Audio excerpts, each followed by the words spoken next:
सभी साधकों को सादर प्रणाम। परमपिता परमेश्वर और जगत जननी की असीम अनुकंपा से और ऋषियों और गुरुओं की कृपा दृष्टि से हम सबको कठोपनिषद का पाठ करने का सौभाग्य प्राप्त हुआ है। पिछले 5 भागों में हम सब ने प्रथम अध्याय के प्रथम, द्वितीय और तृतीय वल्ली के मंत्रों का पाठ किया। आज हम सब मिलकर के द्वितीय अध्याय के प्रथम वल्ली का पाठ करेंगे। इसमें कुल 15 मंत्र हैं। हम सभी देवों, ऋषियों से इस पारायण के पूर्व इसमें हुई त्रुटियां के लिए क्षमा मांगते हैं और प्रार्थना करते हैं कि उनका आशीर्वाद हम सब पर बना रहे। साथ ही भगवान वेद व्यास और गुरु शिष्य परंपरा के कारण यह शाश्वत ज्ञान जो हमें मिला है उसके लिए पुनः पुनः नमन वंदन, नमन वंदन, नमन वंदन। कृष्ण यजुर्वेद कठोपनिषद शांति पाठ को हम बारंबार शिरोधार करते हुए भगवान यमदेव से आज्ञा और परम श्रेष्ठ शिष्य नचिकेता को चरण स्पर्श करते हुए माता भगवती श्रुति को नमन वंदन करते हुए और उनकी आज्ञा लेते हुए कठोपनिषद के आगे के मंत्रों का पाठ करते हैं। यह कठोपनिषद का भाग 6 है। कठोपनिषद पारायण के अंतर्गत द्वितीय अध्याय प्रथम वल्ली की शुरुआत करते हैं। शुरुआत प्रार्थना, नमस्कार और आशीर्वाद। हमारे माता पिता, पितृदेव, सप्तर्षि, हमारे सद्गुरु भगवान, हमारी कुल देवता, इष्ट देवता, ग्राम देवता, वास्तु देवता आदि से नमस्कार करके वे प्रार्थना करके आशीर्वाद लेते हैं।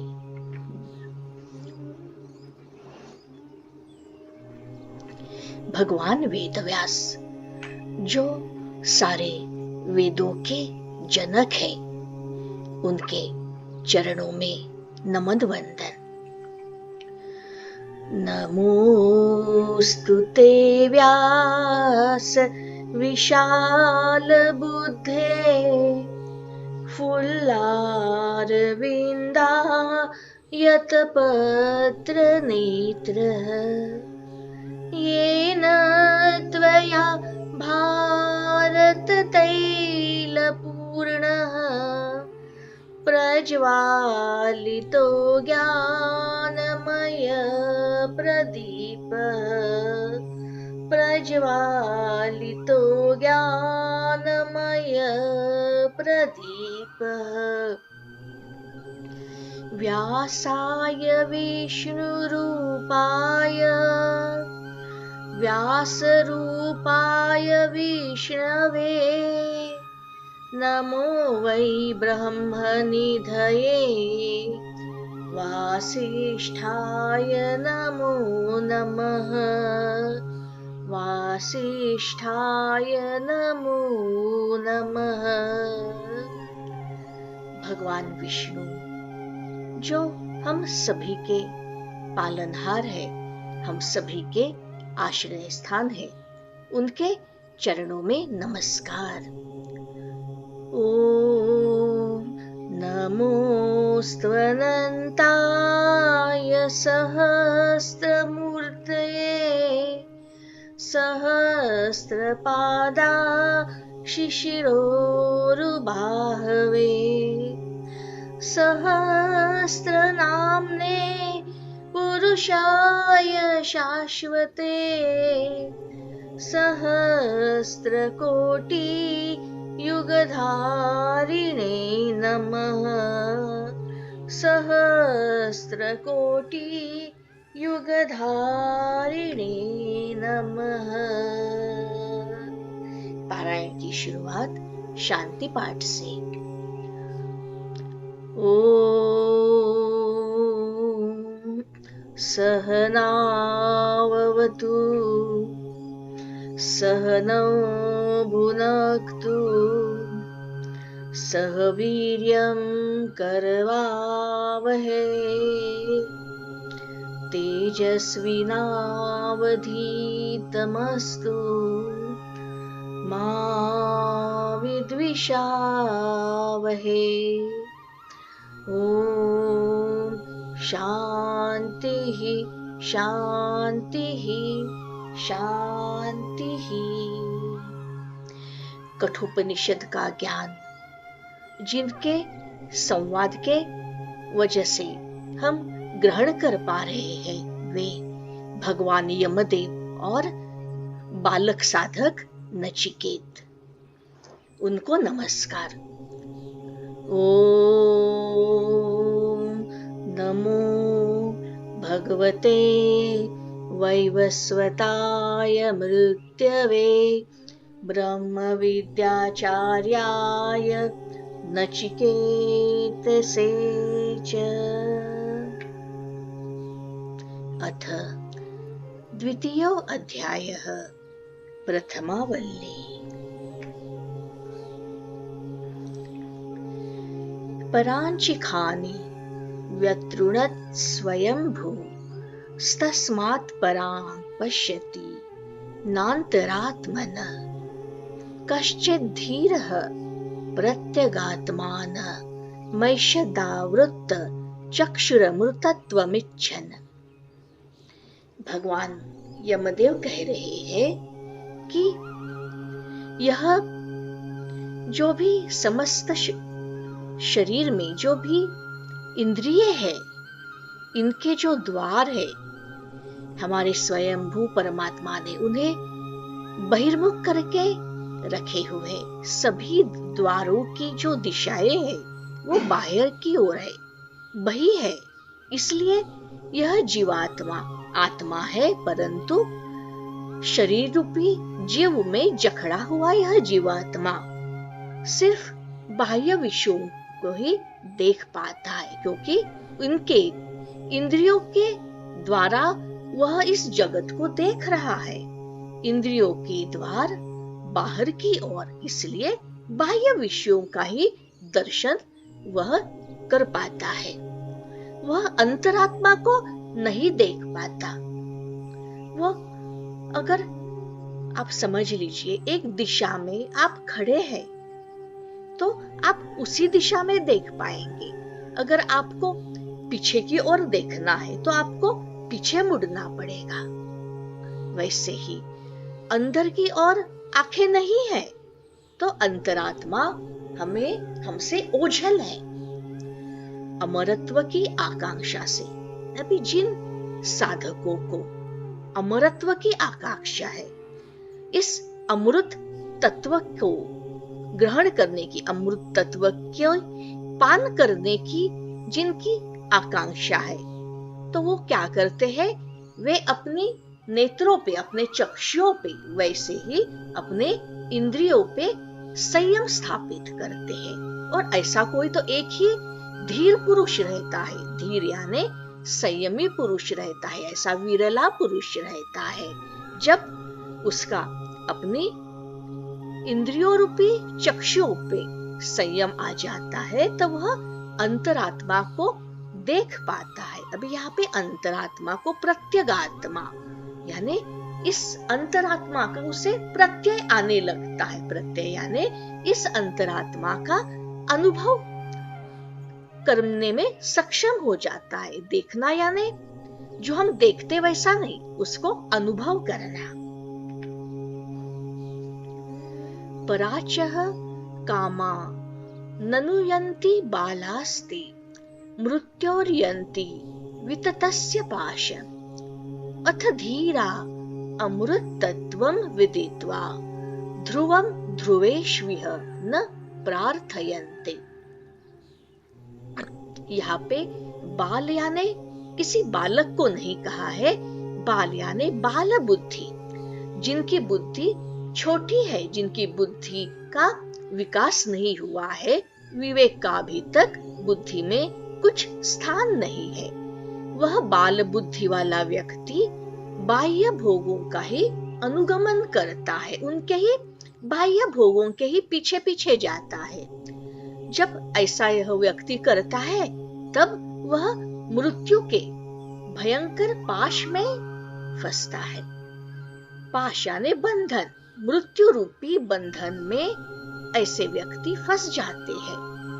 परंतु उसके विपरीत विवेकवान पुरुष इस अंतरात्मा को, इस अपने अंतरंग में जो भी पुरुष बैठा है, अंतःकरण है, उसे अटल जानता है, उसको अडिग जानता है, एकदम पूरा कंक्रीट वस्तु रहती है उसी तरह उसको जानता है। और इस जगत के अनित्य पदार्थों की, जो ये जगत के नाशवान पदार्थ है, जैसे कि आज है कल नहीं है, जिसका जन्म हुआ है उसकी मृत्यु भी है, तो ये चीजें क्या हो गई, अनित्य हो गई। ऐसी पदार्थों की वह कामना नहीं करते, उन्हें सिर्फ वह अटल जो है, अमर है, वह अंतःकरण में जो बैठा है वही परमात्मा उन्हें आकर्षित करता है, वही भाता है। अभी आगे जाके सूत्र कह रहे हैं कि अभी मंत्र क्रमांक 3 और 13 में भगवान यम हमें अभी क्या बताने जा रहे हैं, एतद् वै तत्, तत् यानी वही वह स्पेशल, वही वह श्रेष्ठ वह है। यहाँ पे ऐसा प्रतीत हो रहा है कि व्याख्या के साथ वह बालक जो साधक के रूप में है, उस तत्व की उन्हें अनुभूति कराने जा रहे हैं। वह उन्हें बताने जा रहे हैं कि देख, ये कुछ इस प्रकार का रहेगा, इसका तू अनुगमन कर, उसको तू फॉलो कर, उसको तू उसके पीछे जा।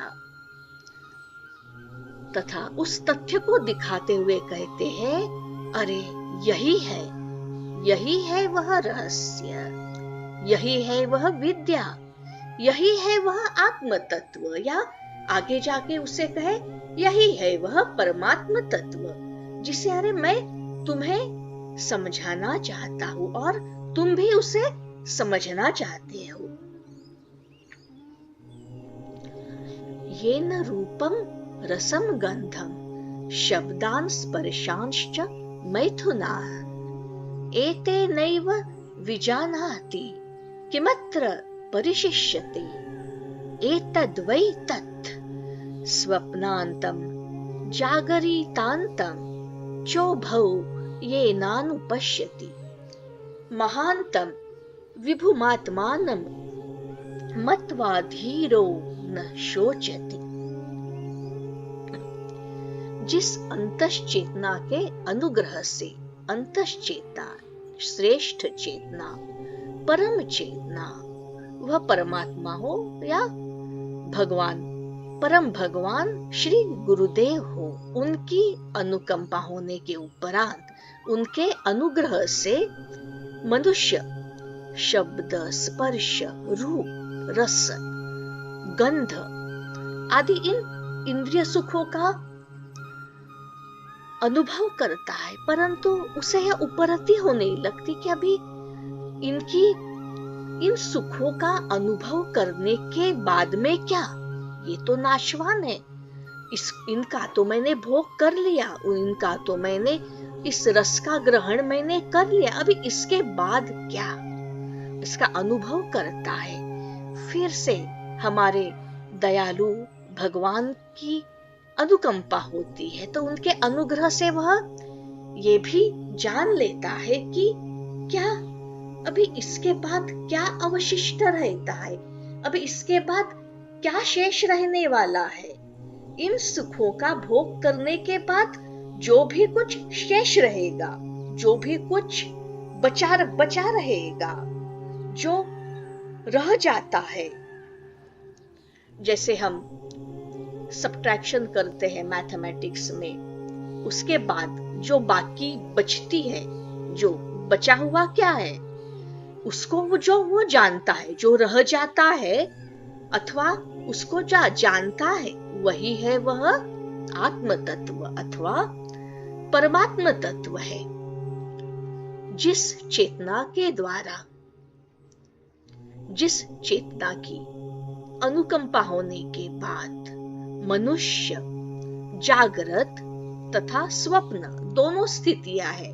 जागृत, देखिए जागृत भी बोला गया है और स्वप्न अवस्था, दोनों स्थितियों में भी दृश्यमान पदार्थों को देखता है। जागृत में तो स्थूल आंखों से तो वो देखेगा ही, उसके आंखों के सामने क्या है, परंतु स्वप्न अवस्था में भी उसे जो घटित हो रहा है स्वप्न में है, परंतु जो घटित हो रहा है उसे क्या लग रहा है कि ये सब सत्य है, यह जैसे जागृत है वैसे ही मुझे तो दिख रहा है। तो ये किसकी चेतना द्वारा चल रहा है कि हम जागृत अवस्था में भी देख पाते और स्वप्न में भी देख पाते हैं। तो वह चेतना कौन है? वही है वह तत्व, वही है वह परमात्मा, उस सर्वव्यापी और महान सर्वात्मा। सर्वात्मा यानी हमारे लिए तो परमात्मा, श्रेष्ठ आत्मा जो हमारे हृदय रूपी गुहा में है, परंतु यही परमात्मा सिर्फ मेरे अंदर ही नहीं है, मेरे ही गुहा में, अंतःकरण रूपी गुहा में नहीं है, वह तो गमन करते करते सभी के हृदय रूपी गुहा में उसने निवास करना शुरू कर दिया। और जब हमें यह अनुभव होता है कि वही अंतरात्मा, वह परमात्मा सभी के हृदयों में विद्यमान है, तो वह क्या कहलाएगा? सर्वात्मा। जब उस सर्वात्मा को जाना जाता है, कौन जानता है? धीर। धीर मतलब जिसके पास पेशेंस है, धैर्य है, धैर्य वाली बुद्धि है।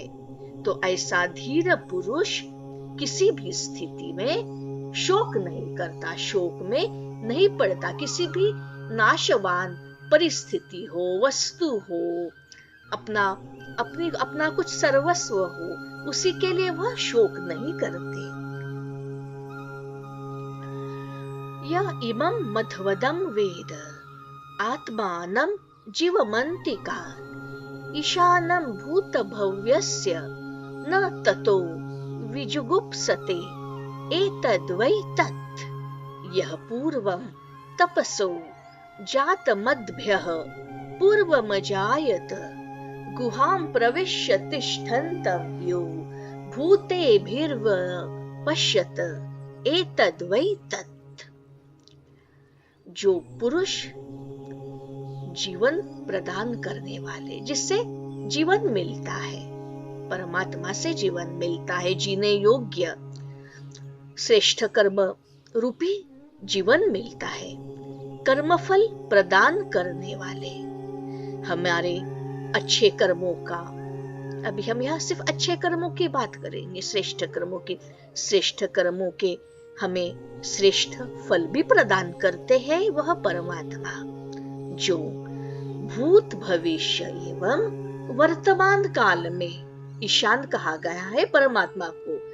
इन तीनों कालों में ये शासन करते हैं, यह महाराज है जो शासन करता है, वैसा ईशान, ऐसा है यह आत्म तत्व या परमात्मा तत्व। ऐसे आत्म तत्व को जो व्यक्ति, जो साधक अपने अत्यंत समीप, अत्यंत क्लोज अपने उसे समझता है, एकदम अपना आत्मीय समझता है उसे, वह उनके इस स्वरूप को, कौन से स्वरूप को, कि यह परमात्मा हमें अनेक रूपों में हमारे ऊपर उसने बहुत दया की है, अनुकंपा की है, तो उसे कृतज्ञता पूर्वक उसे वह याद रखता है, वो अपने समीप समझता है उनके स्वरूप को, ऐसे स्वरूप को, उनके दयालु स्वरूप को जो कभी नहीं भूलता है, हमेशा याद करता है।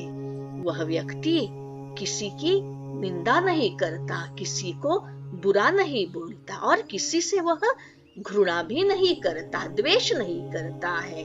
तो वही है वह तत्, यही है वह परब्रह्म जो अपने तप के द्वारा जल आदि पंच महाभूतों से भी उत्पन्न हुए। जल आदि पंच महाभूत जब उत्पन्न हुए, हमारे शरीर के अंदर इनका जब वास होने लगा पंच महाभूतों का, उसके भी पहले जो उत्पन्न हुआ है उसको तप के द्वारा तथा जो सबकी हृदय गुहा में निवास करने वाले इसी ब्रह्म को, जो इन पंच महाभूतों के पहले उत्पन्न हुआ है, ऐसे ब्रह्म को इसी रूप में देखता है। ऐसे उपर्युक्त यानी जो जानने योग्य है, जो भली भांति जाना जा सकता है, उसको एक्चुअली जैसा है वैसा है, हमने जाना भी है कि नहीं या किसी ने जाना भी है पता नहीं है। इसलिए उपयुक्त जो समग्र रूप से, होलिस्टिक रूप से इसको जो जानता है, देखता है और वही यथार्थ जानता है। और जब वह यथार्थ जानता है तो यही है वह तत्, यही है वह ब्रह्म। या प्राणेन संभवत्यदि तिर्देवतामयि गुहां प्रविश्य तिष्ठन्तिं या भूतेभिर्व्यजायत एतद् वै तत्। यहाँ पे भगवान यम हर जगह पे इस तत् की व्याख्या करते जा रहे हैं, इस तत् को नचिकेता को बताते जा रहे हैं। अरण्योर्निहितो जातवेदा गर्भ इव सुभृतो गर्भिणीभिः दिवे दिवे इड्यो जागृ वद्भिर्ह विश्मद्भिर्मनुष्येभिरग्निः एतद् वै तत्। देव क्षमता संपन्न अदिति, जो देव माता अदिति है, अखंड चेतना है जिसके अंदर यह चेतना बहती रहती है, यह अखंड चेतना, उसमें देव की क्षमता है, देव रूपी क्षमता है, सामर्थ्य है। यह सर्वप्रथम प्राणों के सहित उत्पन्न होती है, जीवनी शक्ति। यही देव माता अदिति हमारे अंदर है, हमारी जीवनी शक्ति के रूप में, जो हमारे अंदर प्राण है। और वही अदिति शक्ति, यही प्राण सभी की हृदय गुहा में प्रविष्ट होकर वही निवास करती है, सिर्फ मेरे अंदर नहीं, सभी के अंदर। तो जब यह साधक को अनुभव होता है तब कहते हैं यही है वह ब्रह्म, यही प्राण, यही जीवनी शक्ति, यही प्राण स्वरूप अग्नि। दो अरणियों के मध्य में, इस शरीर में दो अलग अलग विपरीत तत्व हर जगह रहते हैं, विद्यमान रहते हैं, पृथक पृथक रहते हैं। तो ऐसे दो भिन्न भिन्न स्वरूपों के बीच में यह अग्नि, प्राण स्वरूप अग्नि रहती है, उसके मध्य में रहती है। वह प्रज्वलित होती है, वह सबके अंदर रहती है, परंतु उसे हमें प्रज्वलित, अभी यहाँ पे बता रहे कि उसे प्रज्वलित करना पड़ता है, उसे और स्ट्रॉन्ग बनाना पड़ता है। उसको कैसे प्रज्वलित करेंगे? हवन करके। अभी इस प्राण को अग्नि की उपमा दी गई है, तो हवन करने के लिए हम क्या उपयोग में लाते हैं? हवन सामग्री। तो हमारे शरीर के अंदर जो भी है वह समझिए हवन सामग्री, जैसे मन, बुद्धि, चित्त, अहंकार, जो भी है, हमारे ज्ञान की जो इंद्रिय है, हमारी कर्म की इंद्रिय है, जो भी हमारे अंदर है, ज्ञान, स्थूल सूक्ष्म कारण जो भी है, उसे आप समझिए हवन सामग्री है। उसकी आहुति हमें इस प्राण रूपी अग्नि में देनी है, तब यह अग्नि, प्राण रूपी अग्नि क्या होगा? प्रज्वलित होगा। वो इसलिए कहते हैं वह प्रज्वलित होकर हवन करने योग्य सामग्रियों से युक्त पुरुषों द्वारा, युक्त अर्थात श्रेष्ठ पुरुषों द्वारा, जो पुरुष योग का आचरण करते हैं, जो हमेशा, जो इस प्रकार के हवन के अधिकारी है, वह ये हवन सतत करते रहते हैं और इसी द्वारा यह प्राण रूपी अग्नि प्रतिदिन स्तुत्य होता है। जब यह इस हवन को करने बैठे, अभी कौन किसी के साथ में, किसी के सामने, और वो भी हवन जैसी श्रेष्ठ क्रिया करने के लिए बैठता है। इसका अर्थ ये कि प्रतिदिन उसकी स्तुति कर रहे हैं, उसकी प्रशंसा कर रहे हैं, उसको श्रेष्ठ मान रहे। अभी हम किसकी स्तुति करते? कोई हमसे अगर श्रेष्ठ रहेगा, हमको उसके गुण अच्छे लगते रहेंगे, सद्गुणी रहेगा, उसकी हम स्तुति करेंगे। तो यह किसकी स्तुति हो रही है? यही है वह ब्रह्म, यही है वह तत्। यतश्चोदेति सूर्यो अस्तं यत्र च गच्छति तं देवाः सर्वे अर्पितास्तदु नातेति कश्चन एतद्वै तत् यदेवेह तदमुत्र यदमुत्र तदन्वीह मृत्योः स मृत्युमाप्नोति यह इह नानेव पश्यति। यमदेव कह रहे हैं, जहां से, जिस स्थान से सूर्यदेव उदित होते हैं और उदित होने के बाद उनका प्रवास शुरू हो जाता है और जहां तक जाते हैं वहां पे अस्त हो जाते हैं। वो मार्ग, उदय से अस्त तक जाने तक का जो मार्ग है, वहां पे ही तो समस्त देव शक्तियां विद्यमान है। देव यानी जो इस सूर्य देव का, उस आत्मदेव का मार्ग का अनुसरण करते हैं, वह हो गए देव, सूर्य देव। उदय से अस्त तक, जन्म से मृत्यु तक जो इस सूर्य देव का अनुगमन करते हैं और उसे कोई भी लांघने में समर्थ नहीं था। वही परिघ में, उसी वे पे, उसी रास्ते पे सबको चलना पड़ता है और जो चलता है वही है वह परमेश्वर, वही है वह तत्व, वही है वह ब्रह्म, जो सर्वप्रथम परमेश्वर को, देखिए यह लोक है, यह परलोक है, ऐसे ऐसे अलग अलग रूपों में देखता है। यह लोक का कोई और देवता, परलोक का कोई और देवता, ऐसे भिन्न भिन्न रूपों में वह देखना चाहता है। वही मृत्यु से मृत्यु को प्राप्त होता है, क्योंकि वह सिर्फ स्थूल आंखों से देख रहा है, वह अमरत्व के पास नहीं जा पाता, अर्थात वह बारंबार जन्म और मृत्यु के चक्र में फंसता रहता है। मनसैवेदमाप्तव्यं नेह नाना अस्ति किंचन मृत्योः स मृत्युं गच्छति य इह नानेव पश्यति। अंगुष्ठमात्रः पुरुषो मध्य आत्मनि तिष्ठति ईशानो भूतभव्यस्य न ततो विजुगुप्सते एतद्वै तत्। सत्य अथवा शुद्ध और पवित्र मन से ही परमात्मा का तत्व जाना जा सकता है, अनुभव किया जा सकता है।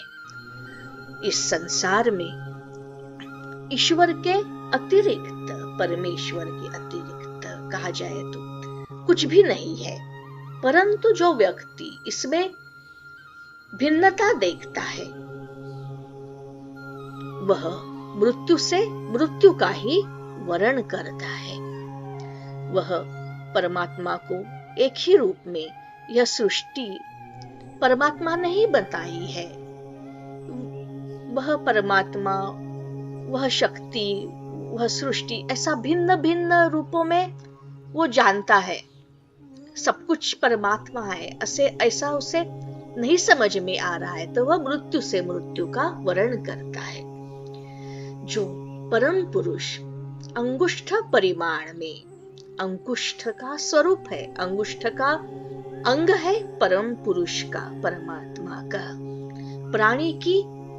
हर प्राणी की देह के मध्य भाग में स्थित है। यही भूत भविष्यत और वर्तमान का शासक ईशान महाराज है। तीनों कालों का, तीनों समयों का वही शासक महाराज है, राज करता है वह हमारे समय पर।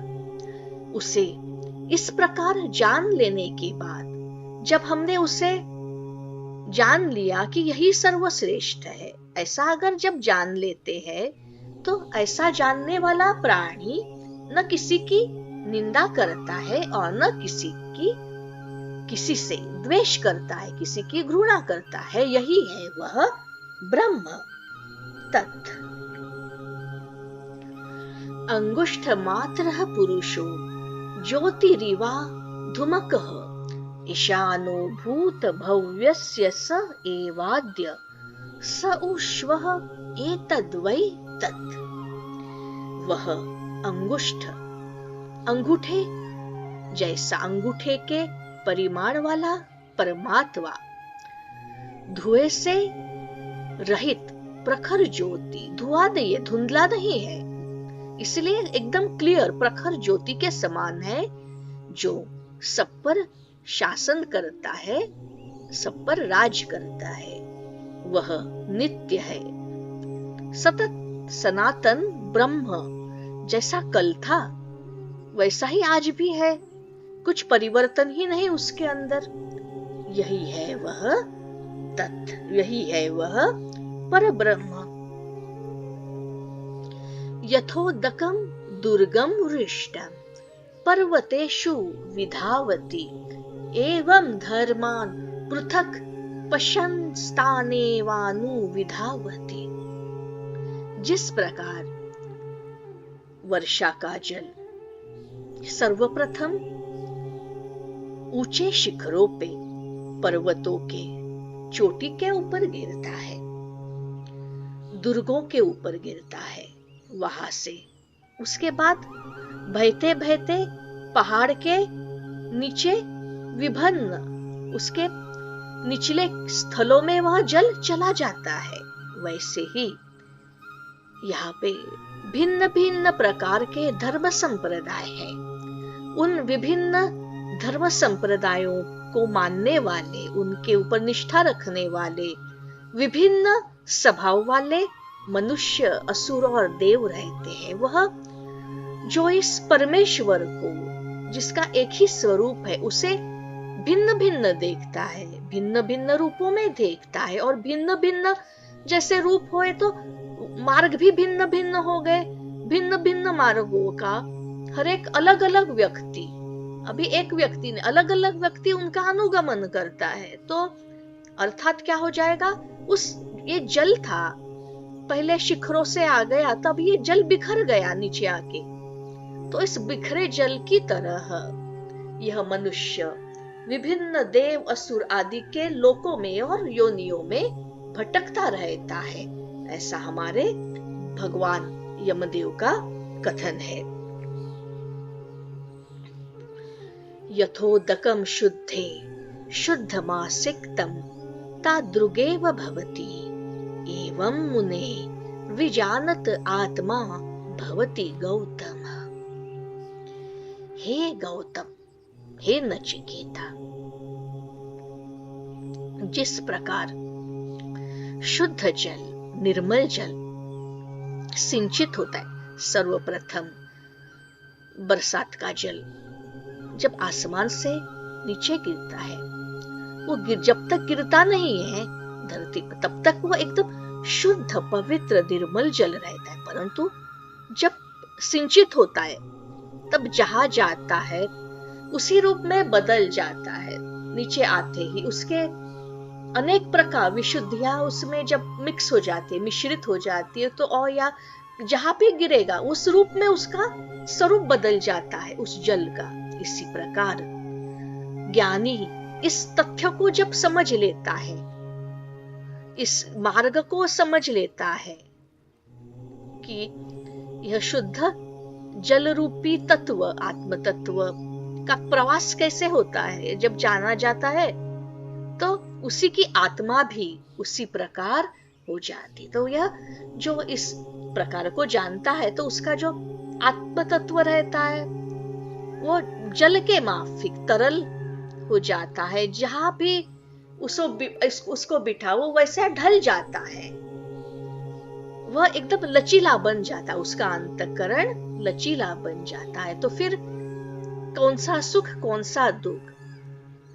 और किस बात का शौक, सब कुछ वह परमात्मामय हो गया। यमदेव शुद्ध जल के उदाहरण से आत्म तत्व को समझा रहे हैं। शुद्ध जल जिस किसी पात्र में जाता है उसी रूप में ढल जाता है। पौधों में वह उनका रस, पौधों में वही पानी रस के रूप में आ गया।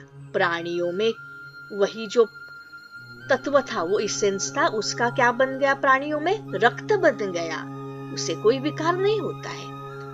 ज्ञानी अपनी चेतना को पदार्थ आदि भोगों से अलिप्त रखता है। ज्ञानी अपनी चेतना को बहुत पैनी रखता है, वह इसको दूषित नहीं करता है। इसीलिए वह शुद्ध जल की तरह किसी से भी एक साथ होकर एकाकार हो सकता है। ज्ञानी विभिन्न विषयों से लेकर देव शक्तियों तथा परमात्मा तत्व के साथ वह एक रूप हो सकता है, किसी के साथ भी मिल सकता है।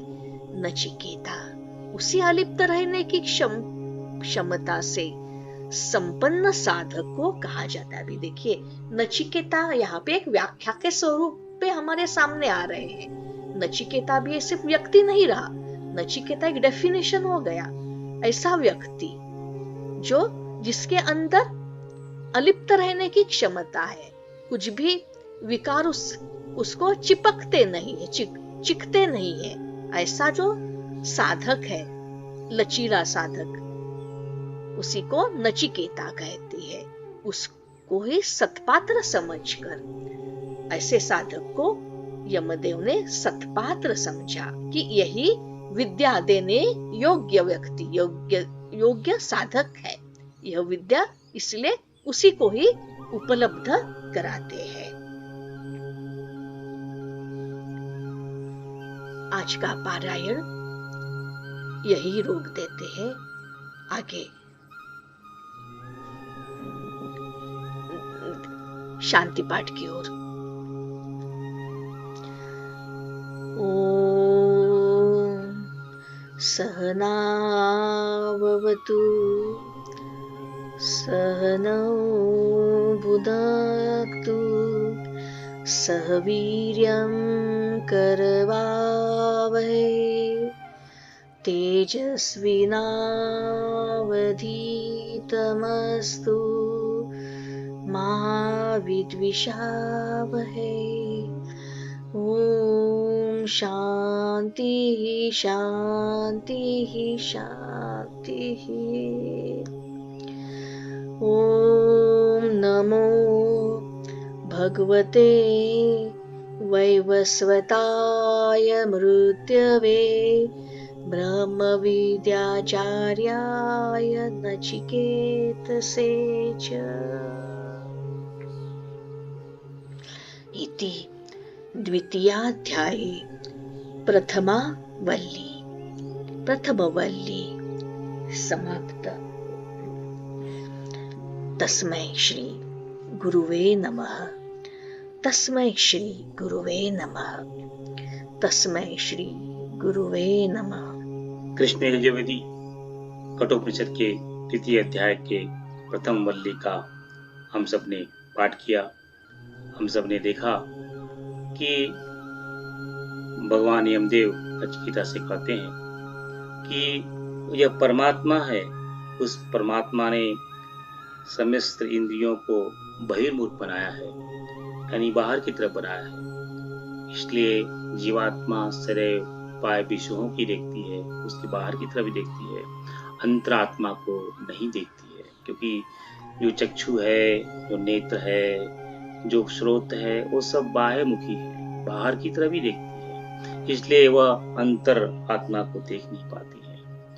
अगर कोई व्यक्ति विशेष, कोई साधक, कोई शिष्य उस अंतरात्मा को जो है देखता है अमरत्व की आकांक्षा से, और उसने अपने चक्षु और इंद्रियों पे संयम कर लेता है, तो ऐसा धीर पुरुष जो है उस अंतरात्मा के मध्य के कारण जो है उस आत्मज्ञान, ब्रह्म ज्ञान को प्राप्त करता है। भगवान ये भी कहते हैं कि बाल बुद्धि व्यक्ति ही बाह्य भोगों का अनुगमन करता है, और लेकिन जो विवेकवान पुरुष होता है वह जगत के अनित्य पदार्थों की कामना न करते हुए वह अंतर्मुखी होकर के उस परम चेतना की में दृष्टि लगाए रखता है। मूलतः जो अंतर चेतना है अंदर, उसके अनुग्रह से ही यह शब्द, स्पर्श, रूप, रस, गंध, क्रिया सबका सुख अनुभव में आता है। वह उसी का वही अधिष्ठा है जिसके कारण यह जगत और स्वप्न सभी स्थितियां दृश्यमान होती है। वह वही है जिसके कारण यह चराचर जगत चलायमान है। वह वही है जो सबका अधिष्ठाता है। वही आत्म तत्व, परम तत्व है। वही एक है, वही सत्य है, वही चित्त है, वही आनंद स्वरूप है। जो भी भूत, भविष्य, वर्तमान है उस पे जो शासन करता है वह और कोई नहीं, वह आत्म तत्व ही है, आत्म तत्व ही है।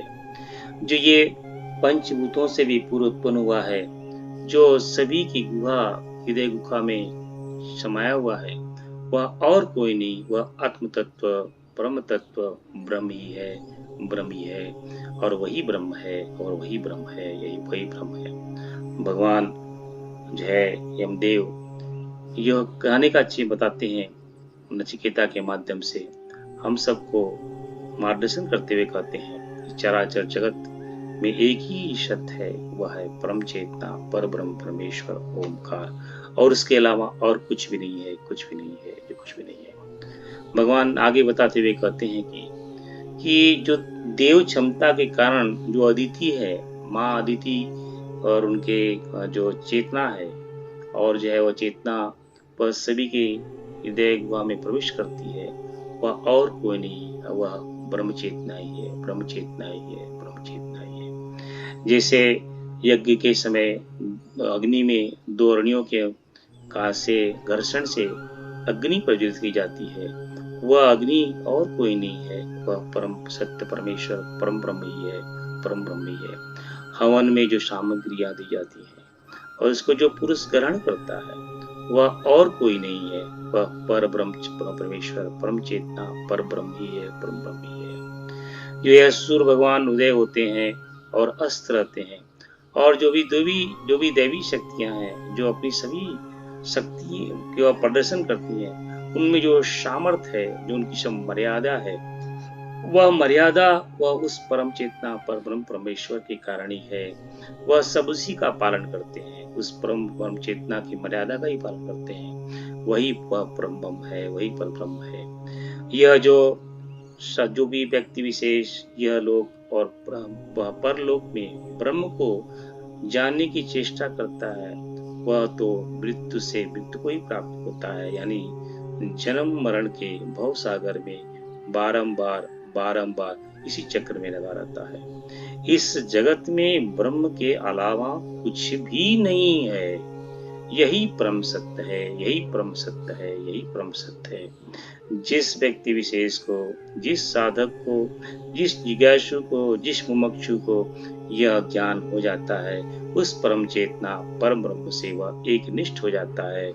यह सिर्फ बोलने मात्र से नहीं, सिर्फ यह पढ़ने मात्र से नहीं, इसकी वृत्ति में जब यह आरूढ़ हो जाता है, एक ही सत्य है, एक के अलावा कुछ भी नहीं है, जब यह वृत्ति में दृढ़ रूप से बैठ जाती है, तब उस और उससे इस देह का भान जो है नष्ट हो जाता है, बाह्य जगत का भान नष्ट हो जाता है, वह परम चेतना परमेश्वर के एक रूप हो जाते, उसका एक साक्षात्कार कर लेता है।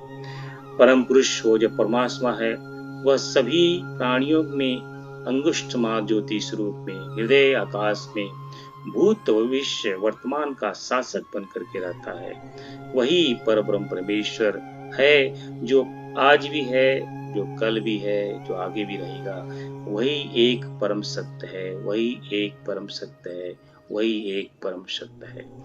जैसे भिन्न भिन्न धर्म संप्रदाय अपने अलग अलग मार्गों से निकलते हैं और वह एक ही गंतव्य स्थान पे पहुंचते हैं, वह गंतव्य स्थान वही परम चेतना पर ब्रह्म का ही है, वही परम ब्रह्म चेतना का ही है। जैसे सभी नदी की धाराएं एक अलग अलग निकल करके एक जगह आकर के मिल जाती हैं, सागर में मिल जाती हैं, वैसे ही सभी सुर असुर नर नारी किन्नर गंधर्व देवी देवता जितने भी हैं, जितने भी समुदाय हैं, जितने भी रूप हैं, जितने भी वर्ग हैं, जितने भी क्षेत्र हैं, वह सब एक ही गंतव्य में आकर के एक ही गंतव्य में आकर के मिलन हो जाता है, उनका लय हो जाता है, उनका लय हो जाता है। जिस प्रकार शुद्ध जल सिंचित होने पे जहां जाता है उसी रूप में बदल जाता है, उसी प्रकार जो भी किसी वर्ग का हो, किसी भी क्षेत्र का हो, किसी भी रूप का हो, किसी भी रंग का हो, किसी भी ढंग का हो, किसी भी प्राणी का की योनियों का हो, चाहे देव हो, किन्नर हो, सुर हो, असुर हो, मनुष्य हो, नर हो, नारी हो, जब वह ज्ञान या जो उसको यह समझ में आता है, उसको यह ज्ञान मिल जाता है, वह कोई नहीं, वह स्वयं परब्रह्म परमेश्वर ही बन जाता है, वह स्वयं परमेश्वर ब्रह्म ही बन जाता है। भगवान यमदेव के चरणों में कोटि कोटि नमन वंदन, नमन वंदन, नमन वंदन। उस परम श्रेष्ठ नचिकेता के चरणों में कोटि कोटि नमन वंदन, नमन वंदन, नमन वंदन। जिस श्रेष्ठ के कारण यह ज्ञान हम सबको मिल रहा है, उसको नमन वंदन, बारम वंदन, नमन वंदन। यह जिस चर्चा के माध्यम से, जो गुरु शिष्य की परंपरा के माध्यम से जितने भी गुरु हुए हैं, शिष्य हुए हैं, उनके चरणों में नमन वंदन, नमन वंदन, नमन वंदन, नमन वंदन। परमपिता परमेश्वर और जगत जननी माँ श्रुति के चरणों में कोटि कोटि नमन वंदन, नमन वंदन। जिसके असीम अनुकंपा से इस जो है यजुर्वेदीय कठोपनिषद के द्वितीय अध्याय के प्रथम वल्ली का पठन मानन चिंतन और ध्यान करने का सौभाग्य हम सबको प्राप्त हुआ। और इसी के साथ में आप हम सबने प्रथम द्वितीय अध्याय के प्रथम वल्ली का हमने जो है मंत्र का पूरा पाठ किया।